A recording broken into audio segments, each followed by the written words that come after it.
Hello,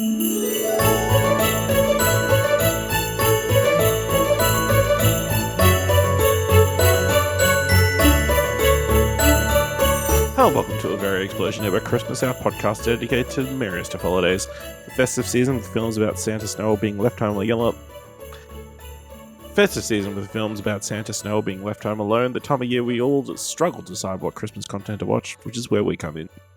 I'm your host, Ash Helbley, and helping me grow my heart 3 sizes of Christmas cheer is Dylan Black. Ho! Yep. Okay. This episode is our regular, I guess, for this podcast, Christmas TV special episode, where we select Christmas TV, TV episodes set at Christmas that you could watch each Christmas season. I enjoy doing this because, get a little taste of all these different TV shows. That maybe you haven't watched a while, that kind of thing. But, yes, let's start with Dylan's pick this year. Dylan selected the episode Night of the Meek from the Twilight Zone. This is Mr. Henry Corwin, normally unemployed, who once a year takes the lead role in the uniquely popular American institution, that of the department store Santa Claus, in a road company version of The Night Before Christmas.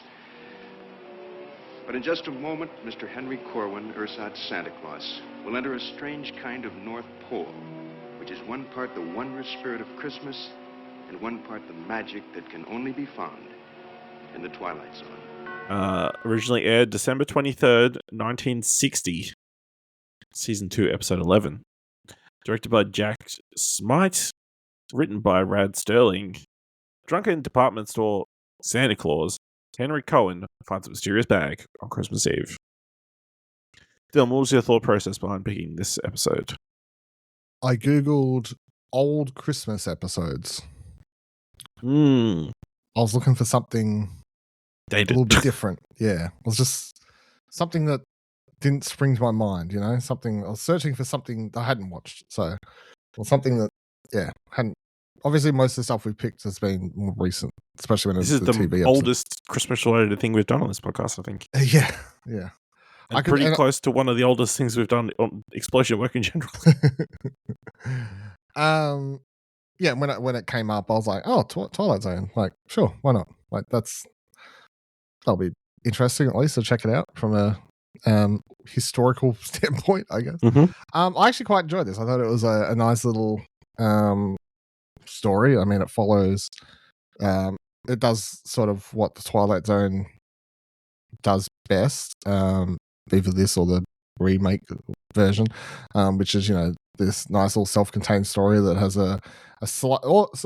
Obviously, some of the episodes are more heavily supernatural or sci-fi or whatever you want to call it, but this one's just a little bit there of, but it's mostly it's sort of this. I actually thought the performance by the dude playing the Santa Claus was like quite a good performance, especially for a half-hour TV episode where he's playing this. Carney. There you go. He was a carny. He recipient of an Academy Award, Golden Globe, and 6 Primetime Emmys. Best known for his role as Ed Norton on the sitcom The Honeymooners. There you go. I thought it was a really good performance of this, sad, lonely man on Christmas when most. And I mean, it fits the bill of the dark sort of weird sci-fi show to have a story around a sad sort of drunkard dealing with the holiday season and how that goes about, but then he gets to find Santa's sack more or less, which also leads to one of the funnier bits I thought in the episode, which is when the dude asks for the bottle of whiskey or whatever it was. He's like, "Oh, fine beer," and then pulls it out or whatever, which I thought was a good little bit. But yeah, I thought it was just it was sort of a nice little character study, little half-hour character bit on this sort of sad dude who, I almost feel like it's like a, working in retail. I was like, yeah, shit runs you down, man. Yeah, I enjoyed it as well. Obviously, it is dated and old, and it's not super visually interesting, but they do a lot for the time. I think the message is pretty clear that you get a lot of joy out of giving rather than receiving, or like the gift of giving is such a beautiful thing. It's kind of crazy that this is the first version of the Santa Claus, with Tim Allen. Yeah, pretty much, yeah. Guy gets a sack, goes out, gives a bunch of presents. Suddenly, at the end of the night, he becomes Santa Claus. An elf shows up and says, "Hey, Santa, I've been looking for you." Yeah, so off he goes. Yeah. Does make you wonder, was the movie inspired by this? Maybe. Maybe. They just added the killing bit. Possibly, yeah. You have to kill Santa and wear his clothes. Yeah. That's the only way. Yeah, I was about to say, because this guy obviously already had the suit on. Also, the other funny thing that I thought about this episode, just the whole dated thing, is like at the start where he's like, "You owe me for 3 drinks, a pie, and whatever. That'll be 20 cents."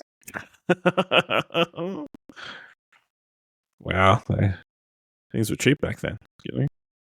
Bloody hell. Yeah, I mean, it was good. There's not a lot to say about it, though. Which I feel is a problem with both these episodes that we're about to talk about. Pretty, fine.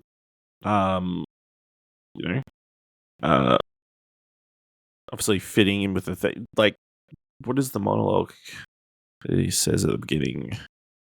Is Henry Cohen? I'm reading from Wikipedia. Is Henry Cohen, normally unemployed, who once a year takes the lead role in the uniquely popular American institution that of department store Santa Claus in the road company version of The Night Before Christmas. So in a moment, Mr. Henry Corwin, Santa Claus, will enter a strange kind of North Pole, which is one part of the wondrous spirit of Christmas and one part of the magic that can only be found in the Twilight Zone. Okay.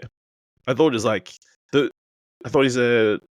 he was actually like an actor, like, because he says The Night Before Christmas. For some reason, I thought this was Christmas Carol related, but no, that's not the case at all. It's just a guy giving out presents, and because even in 1960s, there's Karens who want to shut that shit down. Shut down the joy of people receiving gifts, calling the police on people. You stole it all. Not a modern phenomenon. Like, why has this poor guy got all these gifts to give out to people? Must be a criminal. No, it's magic. Anything else you want to talk about for this episode? No, as you said, we've sort of somehow we've managed to pick two things where there's not a lot to say about either of the TV episodes, so is what it is. But I actually thought, I know that, like, obviously the black and white doesn't help it stand out, but like I did think that the like the framing and everything, like it's like cinematography in general, just that didn't look dated to me. Like it's not like very. I think it was pretty good for television of its era. I would say you got to think when you go back and watch really old TV, and it's like everything's like wides, no close ups, just wides. So yeah. All right. Let's move on to my pick, and in a tonal shift, I selected the episode "Merry Christmas, Mr. Bean," the 7th episode of Mr. Bean.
Which originally aired the 29th of December 1992. Directed by John Birkin.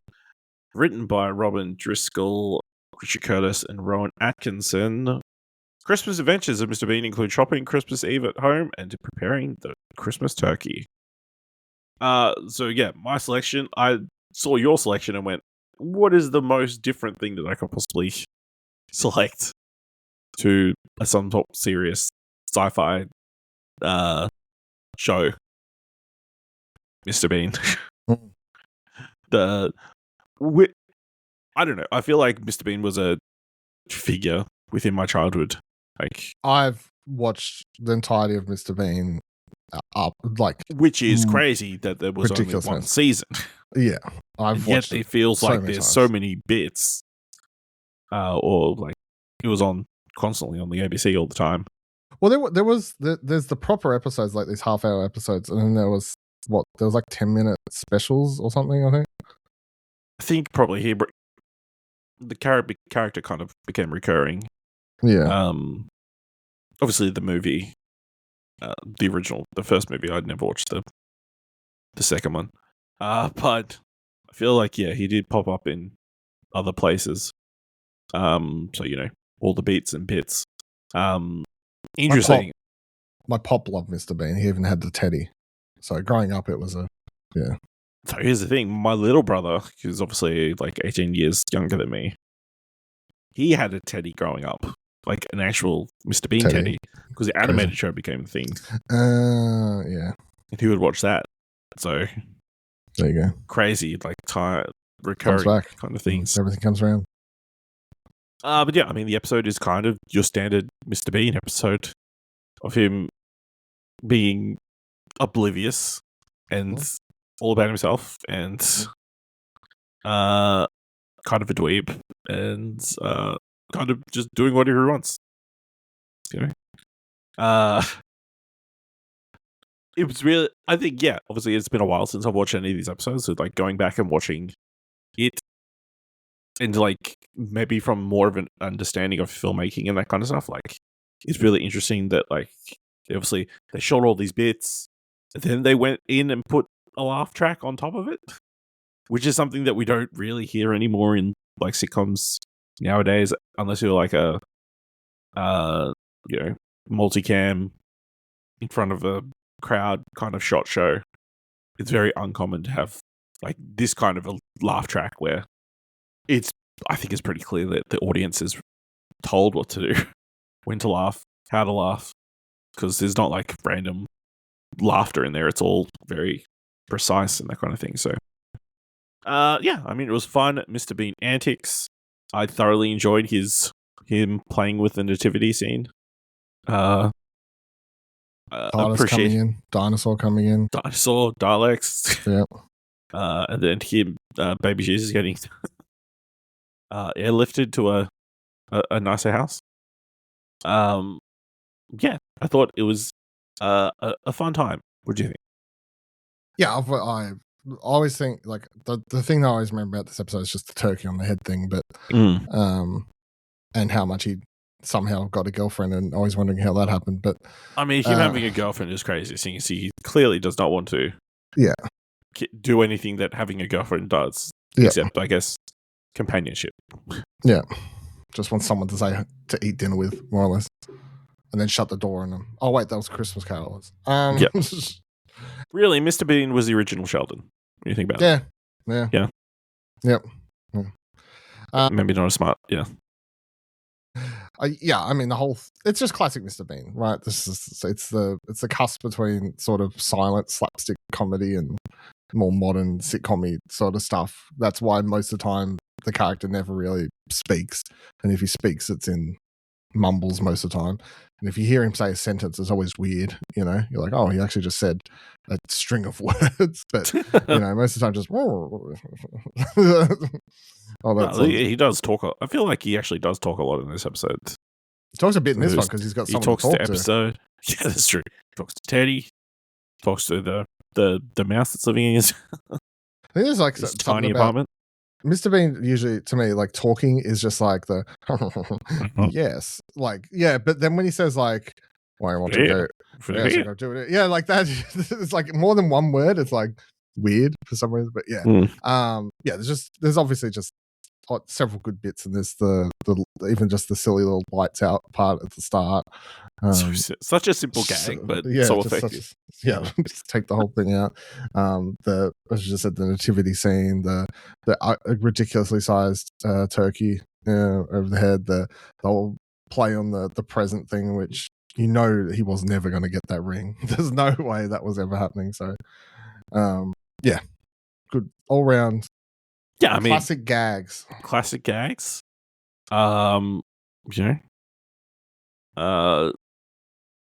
Yeah, it was a fun Christmas set thing, lots of, whether for some reason he buys one bauble. Mm-hmm. And there's just one bauble and a string of lights. That's it. Yep. For his tree. He didn't even need that many lights. He didn't even have a tree. Until the last second. Pretty crazy, Even all the little silly things he does, like comparing the baubles and then just bouncing them to see which one's is better, and then walking away and hearing the crunch underfoot, or catching a pickpocket and getting them to donate everything they picked up from charity. Then just steal the tree. Yeah, and the conductor, checking if the pearls look good on him. Yeah. Lots of little tiny things, so all kind of adding up. Even him conducting is quite funny. Clearly that would have to have been done in post. No way they did it live. It's all cuts. Maybe that kind of takes the joy out of it when you think about how all these moments are kind of put together, I guess. But yeah, I mean, very simple, very enjoyable though. Definitely captured the spirit of being alone at Christmas. I mean, I think he's happy to be alone at Christmas.